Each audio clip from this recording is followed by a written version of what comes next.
So good evening, everyone, and it is a beautiful Bloomsday evening here in Dublin.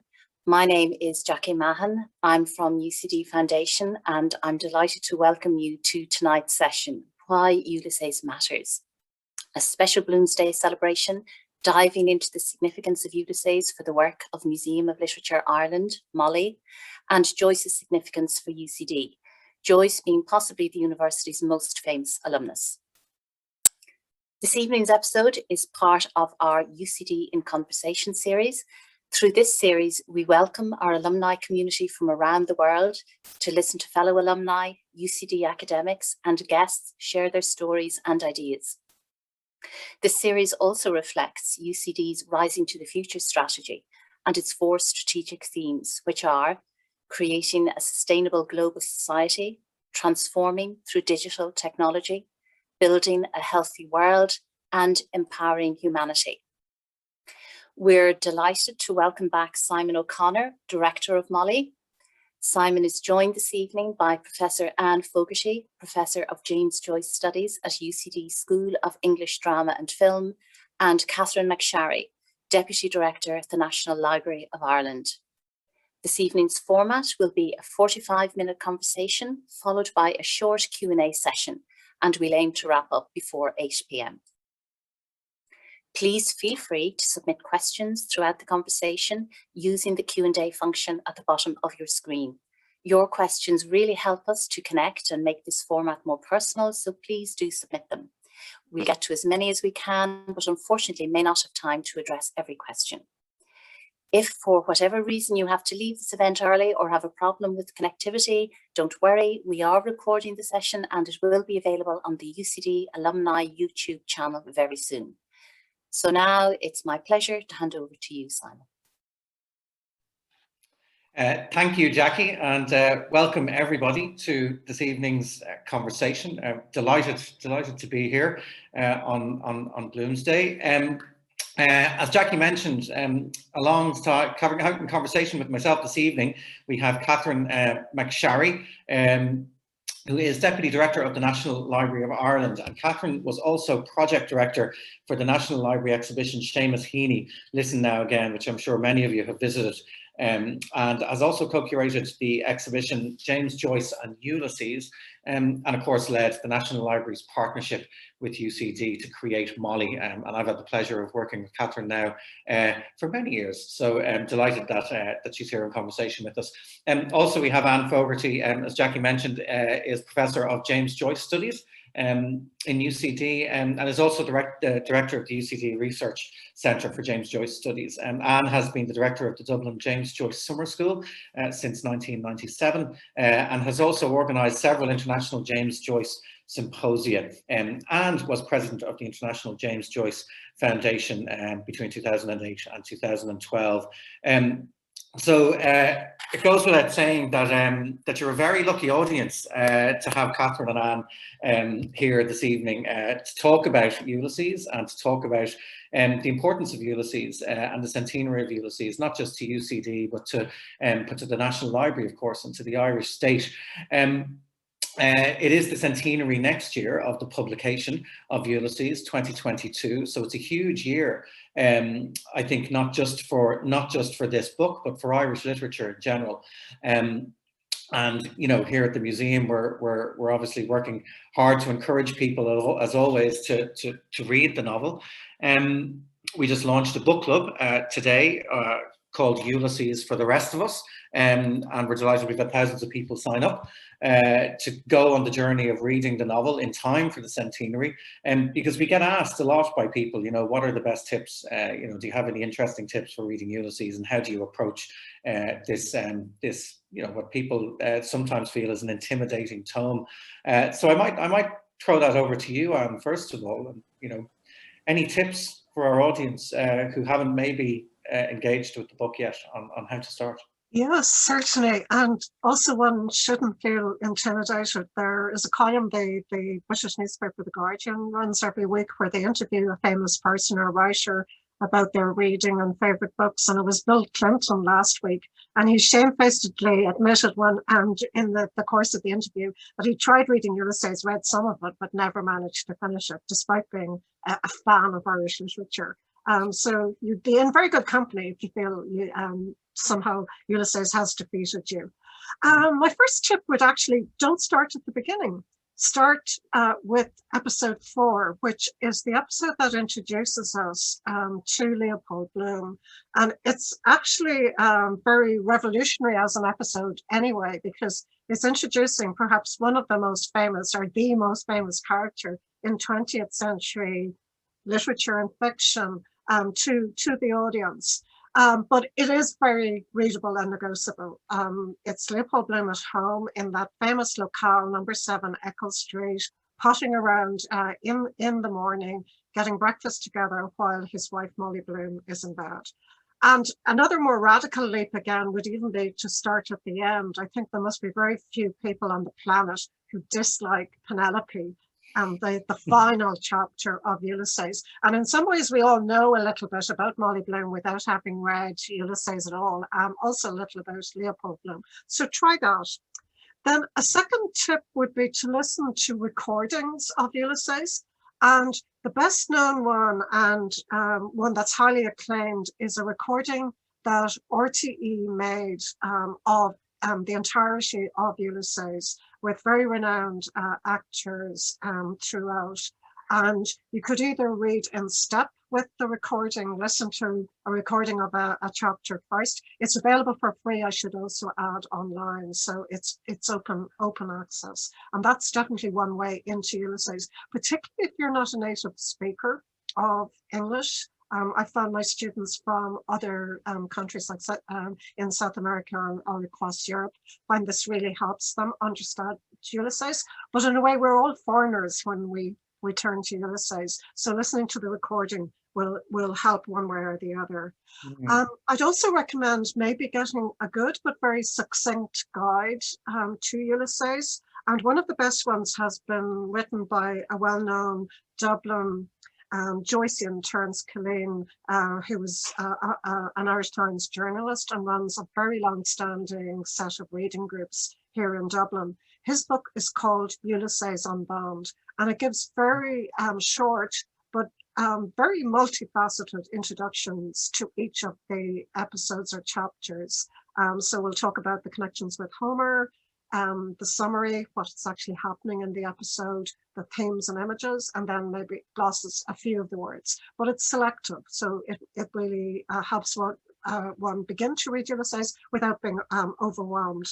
And a final tip then would be to walk around Dublin, maybe using some of the apps. The Joyce Centre here in Dublin, in North Great George's Street, has some apps. There's also a printed guide, Robert Nicholson's The Ulysses Guide. So if you're from Dublin, you'll find Ulysses reintroduces you to parts of your city that you haven't visited. So maybe walk a little bit of Ulysses, or walk and read in some ways. That's what happens on Bloomsday and other days of the year. When the pandemic is over, there will be more guided tours that you could take from the Joyce Centre in North Great George's Street that'll bring you to parts of Dublin. But there's still much more, so I definitely would recommend the Nicholson Guide. Yeah, thanks a million, Anne. I mean, they're great tips. Of course, if you are walking and reading at the same time, make sure to look up from the book every now and again, so you don't walk onto the street. But it is true. I mean, it can really create, it gives you a new window into the city that you're in if you're living in Dublin or if you're from Dublin. And I think, I mean, people often say, read it aloud. And when I studied it, that I found that was certainly a great age, because so much of it is written in a Dublinese, and words sometimes don't make sense until you hear them aloud. I mean, one thing I'd certainly say to people myself is that is actually, read it, and this will sound quite silly and basic, but read it to enjoy it, because it's actually very, very good fun. It's a really funny book. If a chapter if you feel is too much for you, just this might be controversial, just skip it. Yes. And go on to the next bit. When you finish this book, you're going to end up reading it again. I mean, this seems to be it seems to be an affliction in that way. Yes, So, academics joke that we always reread Joyce. We don't really just read him for the first time, but that's it. You'll always go back as well. You won't take everything in the first reading, but do press ahead and certainly skip. That can be done. Yeah. Katherine, how about yourself? Any tips for people about to read Ulysses for the first time?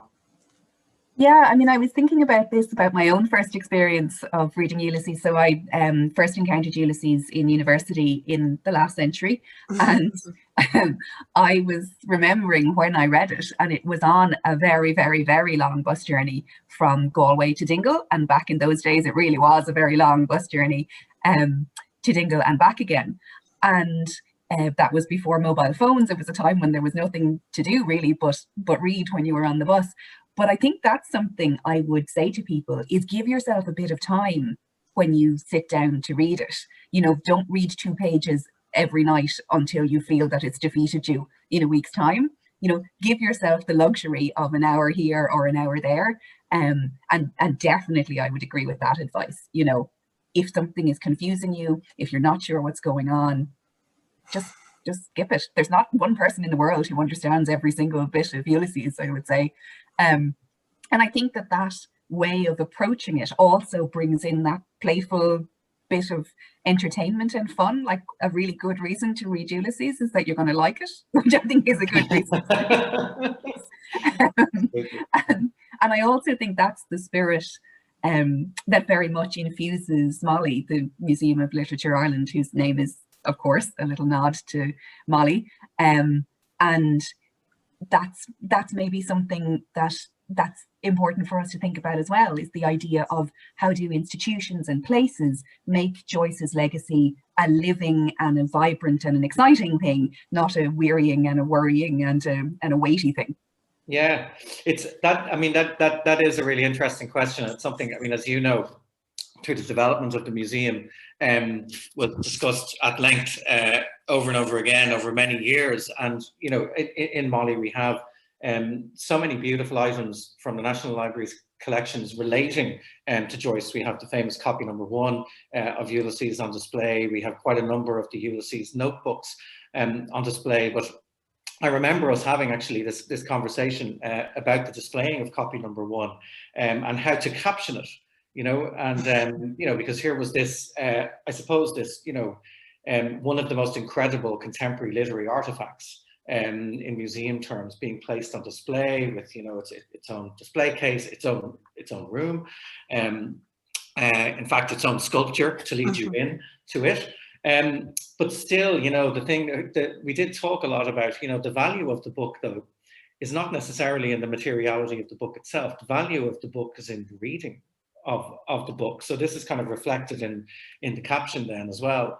And I think that's something that we think about all the time in MoLI. I mean, Joyce is at the very center of the whole museum. We allow Joyce to actually be the springboard and the inspiration for a huge amount of work that we do, even when it doesn't seem to be directly related to him as a writer. I think he legitimizes a huge amount of activity actually for us, which is really exciting. But we always have to find ways of, you know, I suppose, of recontextualizing this work and representing this work to audiences so that they become, you know, to generate an interest in them actually just doing the simple thing of going off and getting the book and reading it, and then becoming evangelists for it as well, as everybody does. I mean, one of the I think one of the more interesting ways that that's occurred in MoLI has actually been through film. We had a beautiful film that ran for the first 6 months of opening, and you can look at it online. Actually, we'll post a link up later on.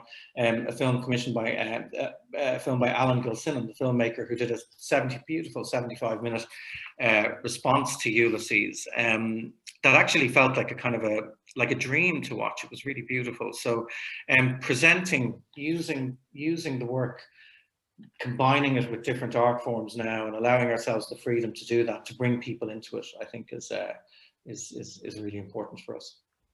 And I think one of the things that we talked about as well at the time, all the time that we were planning the museum and thinking about it how it would ideally be as a place and a space, is mean, if you believe in the spirit of a place, Newman House, those buildings on Stephen's Green where the museum is located, is incredibly rich in tradition, beautiful Georgian buildings, you know, a huge amount of history and heritage associated with it. But also when Joyce was a student there, he was a young man and it was full of young people, and it was full of, you know, energy and idiosyncrasy and, you know, being unconventional and having a bit of crack, and he liked to drink and he liked to smoke. And some of that energy, I think, is it certainly in the novel, and I think it's in MoLI as well. Yes. Yeah.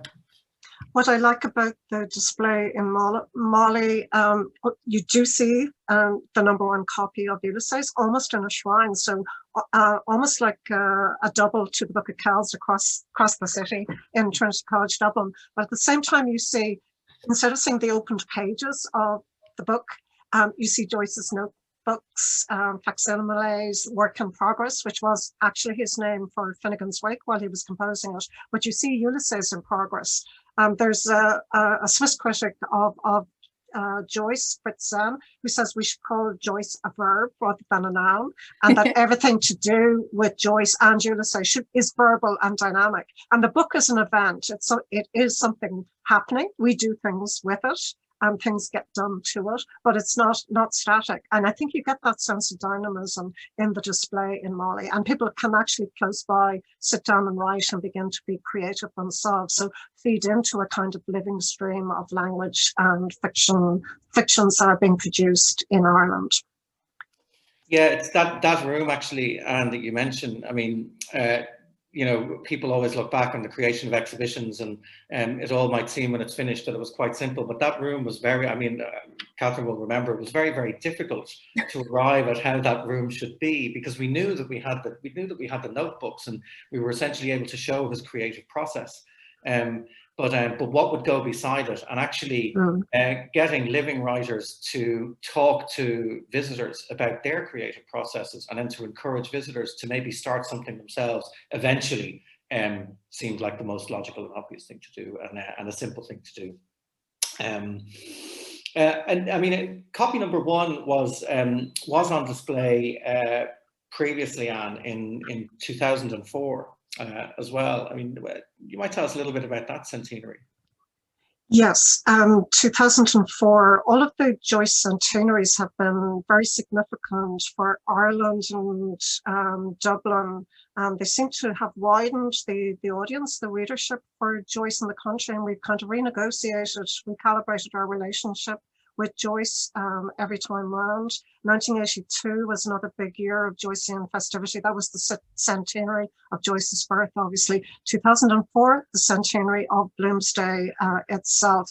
It was the height of the Celtic Tiger period.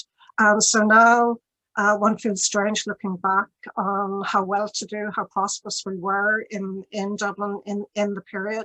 The entire city embraced Bloomsday. O'Connell Street was shut down for a Bloomsday breakfast with vegetarian options available on the day. And it was amazing incorporation of thousands of people into an event that takes place every time. Usually copies of Ulysses, particularly the first edition, are held in vaults. They all are, because financially, they are of such value, and they're also cultural totems. So no one would really dare put them on display. So it's fantastic that MoLI actually gives access to this edition.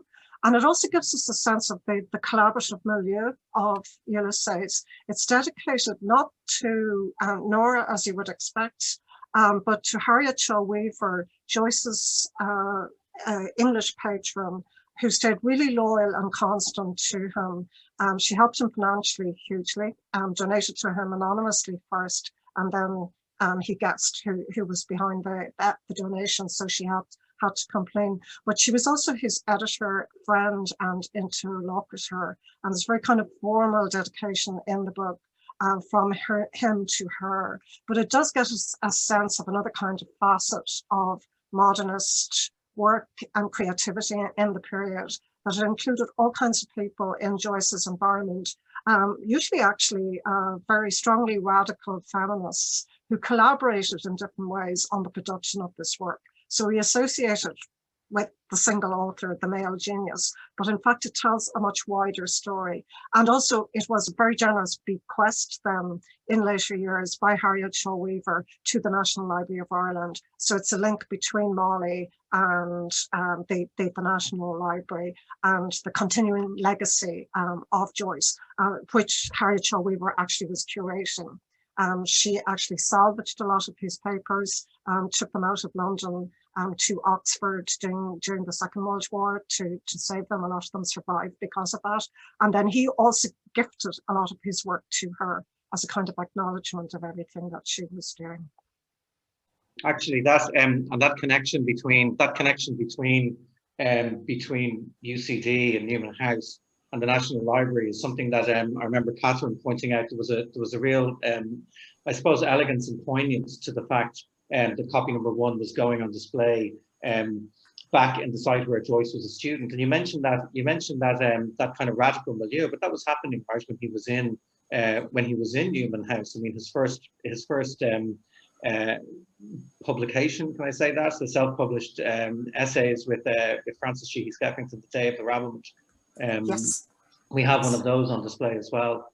Yes. What I mean, how important do you think Joyce is to UCD, and that kind of connection and a sense of maybe the identity of the university? He's crucially important. Of course, there were periods, but this is going back a while, where Joyce may have been ignored in the way that he was in a lot of the rest of the country as well, where people may have been ambivalent about his legacy.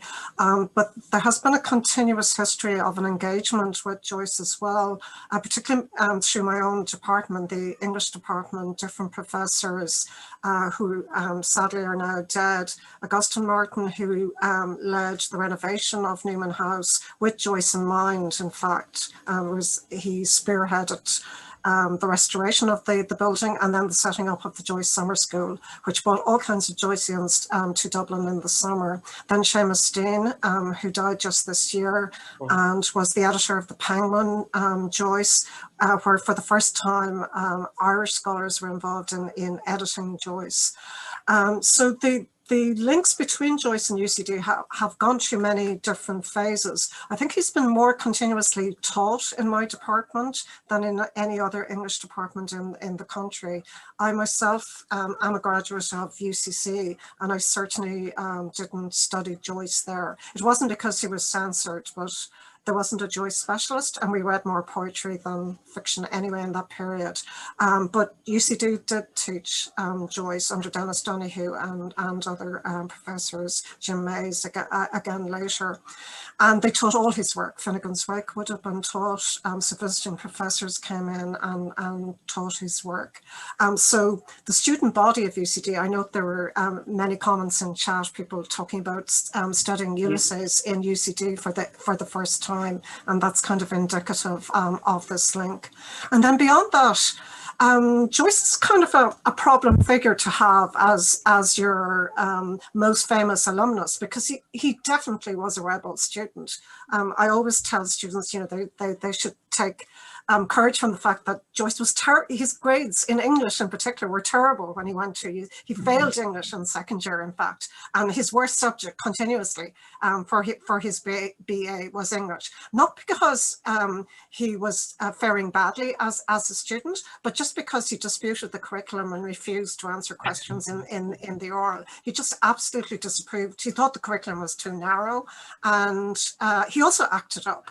But at the same time, everyone, even his adversaries, the professors and fellow students, recognized his genius. It came through in things like the things that Simon has mentioned, his publications, The Day of the Rabblement. He wrote far more non-fiction, prose, journalistic pieces as a student than he did later in life. So this was the heyday of Joyce as the non-fiction writer when he was in Dublin. There is the famous review of Ibsen as well. He reviews one of Ibsen's plays for which he had to learn Norwegian. Astonishingly, did it in a few months. And then also wrote a very famous paper, Drama and Life, which, like Day of the Rabblement, was another kind of attack on the literary revival in Dublin, which Joyce was a devotee of. He went to all the plays, but yet he was its major critic as well. And he was similar in terms of UCD. He was a critic of the establishment, but it's clear he's very much imprinted by his student days. And of course, it's visible in Stephen Hero and A Portrait of the Artist as a young man. We take great pride, I think, certainly in MoLI, in trying to channel some of that mischief. We've always thought that that mischief making and rabble rousing was really crucial, actually, in terms of engaging the public. You mentioned as well earlier Harriet Shaw Weaver, and Katherine, I know, of course, Harriet Shaw Weaver donated copy number 1, and Joyce's patron, she donated copy number 1 to the National Library. Could you tell us a little bit about the importance of those collections to the library, and maybe the genesis of some of the other materials, and how they arrived into Kildare Street? Yeah, for sure. So yeah, Harriet Shaw Weaver's donation to us is kind of a touchstone for those sorts of collections. As Anne said, Joyce gave it to her, and she then gave it to us 30 years later on St. Patrick's Day in 1952. So in a lot of ways, it's that the kind of representation of what donations and what generous donors can do. I think we actually have with us this evening Desmond Green, who has shared generously some of his collections that are on display in MoLI, and that kind of generosity is really, really significant to somewhere like the National Library. The Joyce collections that we have are all the more valuable to us because the National Library is in Ulysses. So the Scylla and Charybdis episode of Ulysses is set in the National Library. So the book is in the library is in the book. And in latter years, at the beginning of this century, we acquired by purchase a series of Joyce manuscripts, and those collections speak to an almost kind of a different way of thinking about the work and about Joyce, because those are the notebooks that Anne mentioned earlier, where you can see Joyce's own hand, you can see him writing, you can see the process of becoming, the journey, the Odyssean, Ulyssean journey that led you to this really heavy, weighty, polished, beautiful looking final artifact. And one of the things that we noticed when they went on display in 2004 in the exhibition James Joyce and Ulysses, which was part of that centenary, is that people were incredibly moved and touched by the intimacy and the physicality of those notebooks. So the James Joyce, who was to them a name and a maybe forbidding canonical figure, he turned into somebody very different when they could see these cheap notebooks, children's notebooks, school books, in which he was writing, and see this kind of a vulnerability of the work being produced. And one of the things I remember about that process most strongly is that Anne's colleague Luca Crispi, who was a co-curator of that exhibition, he had a really, really vivid and accurate sense that people would be moved in that sort of way. And then he was instrumental in making sure we had what at the time was pretty cutting edge technology. So you could leaf through the notebooks using touchscreens, which of course are now second nature to all of us. But again, there was that sense of touching, of reaching out through time to the intimacy of connecting with the person who Joyce was. And that's always stayed with me, that sense that people would come out and say, wow, you know, he was a real person. Yeah, I thought those descriptions as well at the time, that, you know, that he was sitting on the end of the bed writing in these notebooks on his lap or on a suitcase, and that it was something when we were developing that exhibition room in MoLI, we talked a lot about, was, you know, the idea of de-romanticizing the writing process for people to make not only the works more accessible, but just the activity of writing more accessible as well. And actually, you mentioned, we were talking about Harriet Shaw Weaver and patronage. I noticed that Martin and Carmel Nocton, who were instrumental in the creation of MoLI, are actually attending this evening. So hi to both of you, delighted you're able to join us. And Martin told this beautiful story, I remember, at a very early event before we opened, about how he found Joyce, and an very old friend of his had been sending him scraps of Ulysses by letter. I think it was from, I might be wrong, so apologies, but from the US to Ireland. And I just thought that was an amazing thing, you know, like that the writing is traveling always back to Dublin. You know, and it kind of reminded me when Martin told the story of actually Joyce's own writing was, you know, on bits of paper, and it was, you know, scrawled there and traveling back to Dublin, and now it's and now those notebooks are here and are here on display. I mean, in terms of the different centenaries, and I might kind of throw this question out to yourself. The 2022 centenary of the publication of Ulysses is it's also complex in that it's juxtaposed with the centenary of the Free State as well. So on the one hand, you have this incredible artist of ours who's gone off as a young man to kind of cut his way through Europe and create this incredible masterwork, completely obsessed with his hometown that he's kind of, you know, mentally and psychologically never left. And then back there, you have, you know, you have a war that's finished, and then a new, kind of a new era, a really complex era. What does that mean to Joyce and to Ulysses? A lot.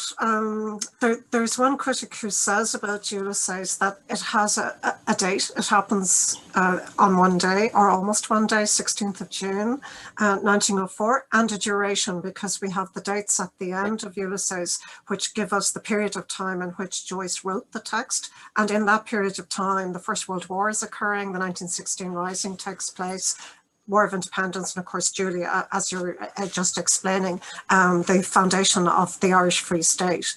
Joyce himself envisaged himself more as an opponent of the Free State than as a supporter when it came down to it. One of the lines that's often quoted is somebody told him that the Free State was being established, and he said, good, so I can be its first opponent.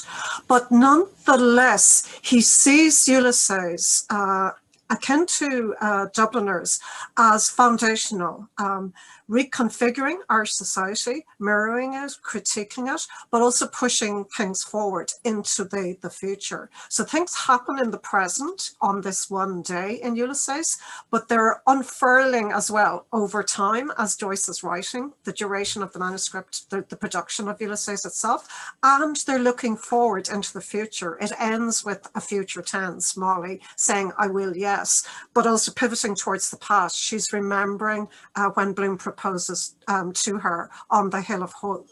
So past, present, and future are coming together, and that future orientation of Ulysses remains there always. Joyce was absolutely cognizant of it, and he definitely wanted an Irish audience, which in a way he's only gained really in force in recent years when people have more access to Ulysses, and many of the prejudices about Joyce and his work have fallen away. So 2022 is definitely hugely significant. The foundation of the Irish Free State and the birthday of the most famous novel of the 20th century. And we also need to recognize, this is akin to what both of you were saying about the notebooks and the manuscripts and so on, that there was nothing totally inevitable about the publication of Ulysses. Joyce had kind of hit a wall. It had been censored in the US, making publication impossible almost anywhere else as well. It was going to be censored in the UK. And as many people listening in will know, Sylvia Beach, the young American woman who ran Shakespeare and Company, the famous shop in Paris, which was actually newly founded, only set up in 1919, took it upon herself to publish Ulysses for Joyce. And at 7 a.m. on the morning of 16th of June, she waited for the first train in from Dijon, and the conductor had been given a brown paper parcel with only 2 copies of Ulysses. It's just amazing to consider that. There were supposed to have been 3, but it got whittled down to 2. She immediately jumped in a taxi, took one to Joyce in his apartment, and put the second one on display in the shop window in Shakespeare and Company, and crowds thronged around it in the course of the day. And it's even just thinking about those circumstances, you realize, you know, how huge, and also just how fragile and tiny an event it was as well. You know, there was certainly a splash and publicity. Joyce was very good at publicity, and he had primed his audience to a degree, but the readers to begin with were few and far between. And because of censorship, when Ulysses was being serialized, it was evident that not a lot of people could read it for quite a lot of time. And of course, the First World War had just drawn to an end, also making things difficult. Mm-hmm. Actually, I have to say, I mean, that's a great story. Sylvia Beach getting the 2 copies onto waiting for the train. And I have to admire her commercial acumen in putting the second copy in the shop window and not just putting it on her bedside table. Katherine, we have a, I mean, and you were talking about censorship there, and Katherine, there's a lovely exhibition within MoLI that you co-curated with Professor Margaret Kelleher from UCD called The State and Irish Writing. So there's quite a bit actually in that on censorship as well, and the foundation of the state, and some lovely items from the library as well. Yeah, so I think this is this follows really in an interesting way from Anne's point about the non-inevitability of the publication of Ulysses, which itself, I suppose, reminds us of Stephen's question as to whether alternate versions of events could ever have happened. And one of the things that everybody knows about Ireland after the foundation of the Free State and afterwards is that it was this very insular, very closed society, and that you know, censorship, the Committee on Evil Literature, a kind of policing of the national narrative was part of the story. But one of the things I think that that Joyce prompts us to think about is that narratives are always more complicated than we remember them. So the story of Ulysses in the Irish Free State is more complicated than it's remembered as. Ulysses, for example, was never banned. So everybody thinks that it was banned. It wasn't. It was banned in the US. It was banned in the UK. It was burned in the UK, in fact. But in Ireland, you just couldn't import it. So it wasn't banned, but you couldn't get it. But in fact, I mean, most writers, anybody who wanted to get their hands on it, they did, because people used to go abroad and buy a copy and bring it back in their suitcase. There's a great quotation from Rosamund Jacob, actually, in that exhibition, from a diary in the National Library. And Rosamund Jacob was very active in revolutionary circles. She knew everybody in that period, and she got a copy of Ulysses. She borrowed it from Hannah Sheehy Skeffington, the wife of Francis Skeffington, who first wrote that self-published pamphlet with Joyce. And she has a note in her diary where she says, there's a lot of interesting, weird and funny stuff in it, but so much plain disgustfulness that I could not read it at meals. And I think that complicated narrative is true in the Free State as well. So like I said, you have that censorship dimension, but you also have, and kind of opening up, you have publishers like Angoom who are publishing European classics of literature. And of course, when Yeats gets the Nobel Prize, which he does in the 1920s, he says he's accepting it partly as Europe's welcome to the Free State. So there's always that tension between opening up and closing down. And one of the things I'd really like to see next year in our conversations is the same kind of complication of the story and of the narrative that we've seen with some of the other major events of the last decade. And I suppose maybe now is the time to start thinking about what is going to be happening next year. So what can we look forward to? Like what's MoLI planning, for instance? Yeah, actually, well, we've a huge amount of plans. I mean, you'll know yourself, Katherine, working in this business, that you you really start getting the jitters about a year and a half out from something. So we've been planning for quite a while for the centenary. And we have a wonderful exhibition that's going to launch on February the 2nd. So really, the centenary for us, certainly in the museum, is from February the 2nd, which is the anniversary of the publication date, and pretty much up until Bloomsday. So it's that kind of first half of the year, and we'll have all types of things going on, like a really big focus. I mean, in a way, there are such fantastic Joyce and Ulysses in particular exhibitions within MoLI, but it is a great opportunity to just really allow the book to give us permission to do more with it. So we're having an exhibition called, tentatively titled "Love Says Bloom," which is a wonderful line from Ulysses. And that exhibition is being co-curated between the museum and the author Nuala O'Connor. And who recently released a wonderful publication, historical fiction publication called Nora, which is all about Nora Barnacle and told from her perspective. It's an amazing book. And Nuala is going to be helping us explore the relationship actually between Joyce and Nora and the rest of his family. So the focus of that exhibition is really going to be on, in a way, Joyce as a family man who actually had this kind of very tight kind of atomic environment of love at the center of his life, despite all of the kind of, I suppose, the technical chaos and the radicalism and the subversion and all of that, that actually at the core of it all, there was this really, really tight family, and the way in which that inspired him to write the works that he did. So we'll have that exhibition.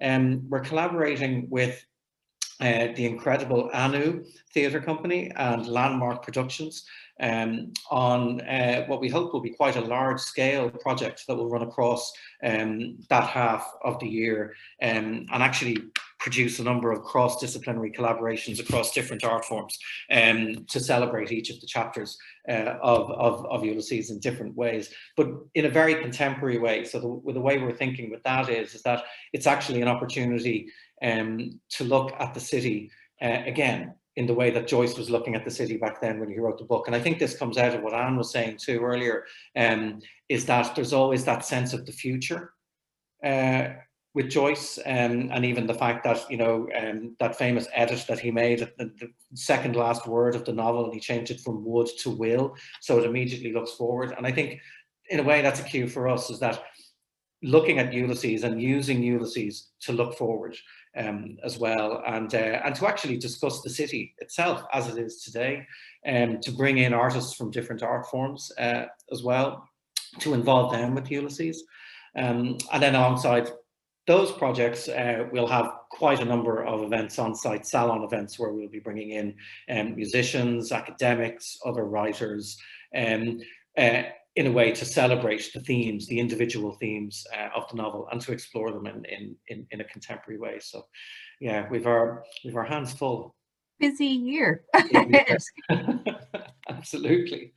Yeah, absolutely. And then of course, I mean, you know, that's just what's happening at MoLI. I mean, you know, there will be no end of events across the city and across the world, actually. I mean, one of the things we're developing at the moment is an online platform where we can hopefully actually, as a museum, collect a lot of this activity, because something that certainly struck me about 2004, which is, you know, not a long time ago, is that even within this field, some of it has become kind of mythology nearly, you know, because you know, maybe it could have been collected. So we're very conscious of a role that we might play there in gathering a lot of this activity and then making it available down the line for people after the centenary passes. And I think that's crucial, because one of the great aspects of Bloomsday is certainly it's celebrated here in Dublin, but it's celebrated in so many different locations around the world. There's so many other places that become Dublin on the day, and that's what Joyce did with Ulysses. He connects Dublin with so many other places and cities and reading groups where people gather together, drink a pint of Guinness, and usually read their favourite excerpts from Ulysses. And I think the other crucial point Simon was making is the way in which Joyce's project is carried forward by the other art forms. Joyce himself interested in all of them and uses them in different ways, cinema, music, and so on, very prominently in Ulysses. And it seems to be particularly the Irish writers now who are pushing forward the legacy of Joyce. The immediate generation after Joyce had the problem that they felt they were in Joyce's shadow, and that lasted as long as the generation of John Banville. They revered Joyce but felt they needed to do something different, say like Beckett as well felt almost he had to be the opposite of Joyce, be the minimalist, where Joyce was the maximalist. But that's now not true anymore. So there's an amazing generation, several generations of writers who are free to interact with Joyce and actually reflect his work in the different kinds of fiction that they're writing. And it's true of other art forms as well. Mm-hmm. Absolutely, yeah, it is an opportunity for us to celebrate, I suppose, who today's Joyces are, and the kind of the contemporary radicalism and artistic risk taking that's occurring all around the country. And I think we're going to move on to some Q&As from the audience now. With some brilliant questions coming in, and I might start with this one, and for yourself, Anne. This is David Wilders. Very kindly asked this question: is it true that Nora didn't like the book? I think she didn't read all of it.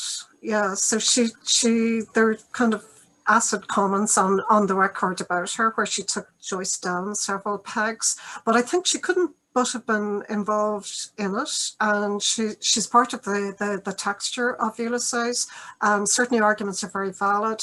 I wouldn't absolutely conflate her with MoLI Bloom, but that MoLI Bloom is rooted somehow in Nora's character, her personality, and a kind of female textuality, a sense of a female writing that Joyce got from Nora, and a kind of Galway perspective on the world that he absolutely valued. So perhaps she hadn't read all of it. I think a lot of it she will have seen, and there are her notations sometimes on manuscripts. So she actually may have been more involved in the process of Ulysses than the actual fact of the big book that appears at the end. But she certainly had no doubt that Joyce was a genius. So I think it was more a spouse putting Joyce a little bit in his place, but she fully recognized what he had achieved. Yeah.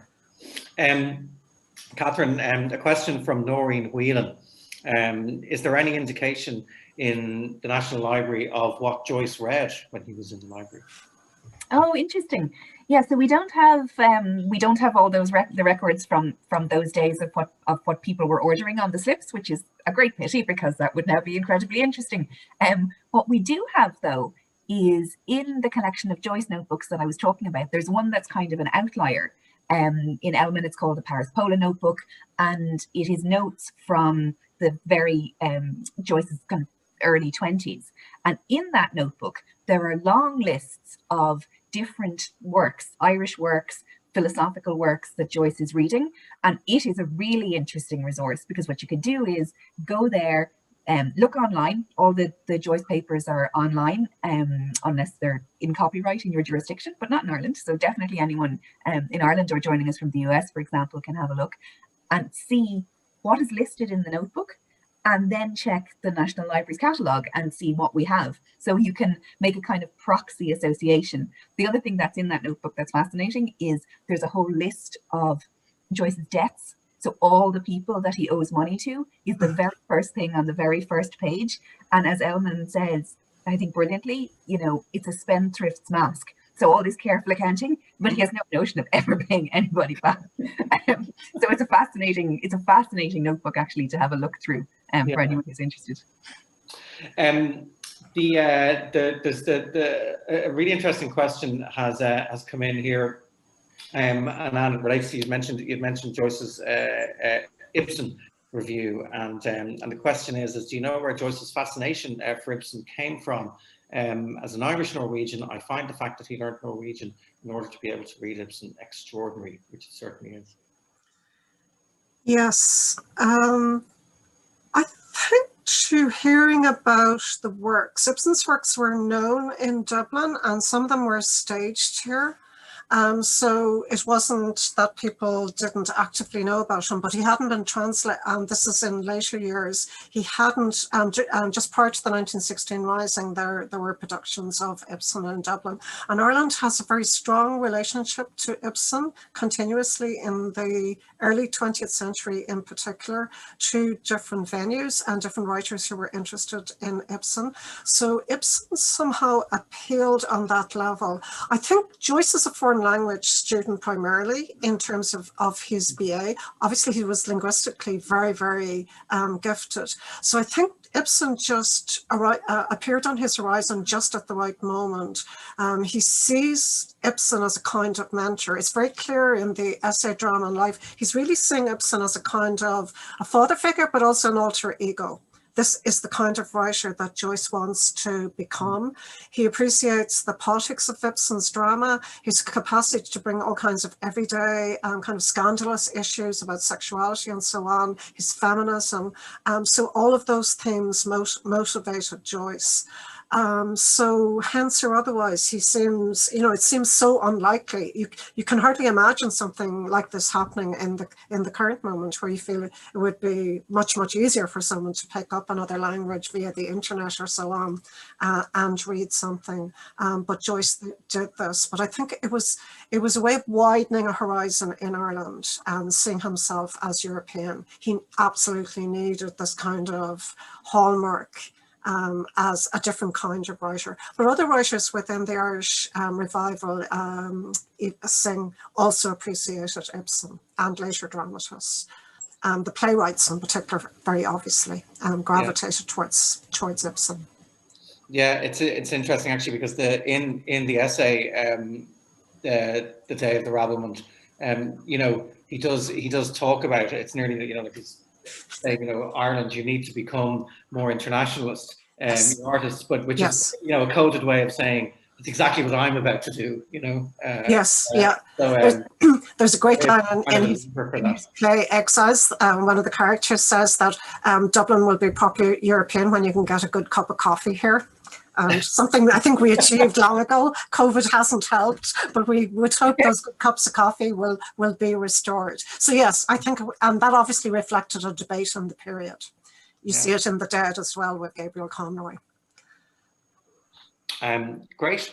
And then we have a question here. This might be the last question. Jackie is there. I wonder if I have time. Do we have time for one more question, Jackie? You do indeed. This is a controversial question now, and interestingly from an anonymous attendee. And the question is Ulysses overinterpreted? Is it possible to read it and enjoy it as a snapshot of one day of the lives of interesting characters living in Dublin? It's undoubtedly a Dublin tale, albeit of its time. Is it overinterpreted? Yes and no, I think is probably the way I would answer it. We certainly don't have to take all the interpretations on board. And anyway, the novel begins to interpret itself as you move along. It keeps referring back to itself. So we can't but interpret things we read anyway. You watch something on TV, you also will interpret it. But it also invites more interpretation. So it's a bit like all of this process, this sense of future building that is an aspect of all of Joyce's creativity and genius and imagination. So no matter how many interpretations you take on board, you find there's still more things to say. I was at, there's an international conference happening at the moment, the International Joyce Symposium, nominally in Trieste, but we're all at our Zoom windows around the world, and people were interpreting silence in Joyce, but a lot of people gravitated towards the ending of The Dead, and you would think, well, surely this has been exhausted. There's nothing new left to say. But I left the panel thinking, oh, those were new thoughts. These are, new ideas about the dead. So in a way, Joyce kind of forces us to cancel ideas, to rethink them, keep them live and current. So you don't have to bring a whole welter of interpretations with you to Joyce. You can start anew all over again. So certainly there's been a lot of interpretation, but it's ongoing. Thanks, Anne. Katherine, any final thoughts on that thorny question? I suppose I think in a very fundamental way, interpretation is pleasure. So that's, it won't be the same for everybody. My own experience of reading is that interpretation, other people's takes, discussion, debate, that's part of the enjoyment of the process. But that the primary takeaway I would want people to have is that they should aim to enjoy the novel. And if the way in which you feel you will enjoy it is by treating it in that account of a single day in Dublin and its rich cast of characters, then that's certainly as valid an interpretation as any, and that's what you should go with. Yeah, absolutely. A great way to finish. Thanks for that, Katherine, and thanks, Anna. Really, really enjoyed the conversation. Delighted that so many people were able to join us as well this evening, and thanks to everybody who was on here for all the questions and the chat. I'll pass over to Jackie. Thanks for that.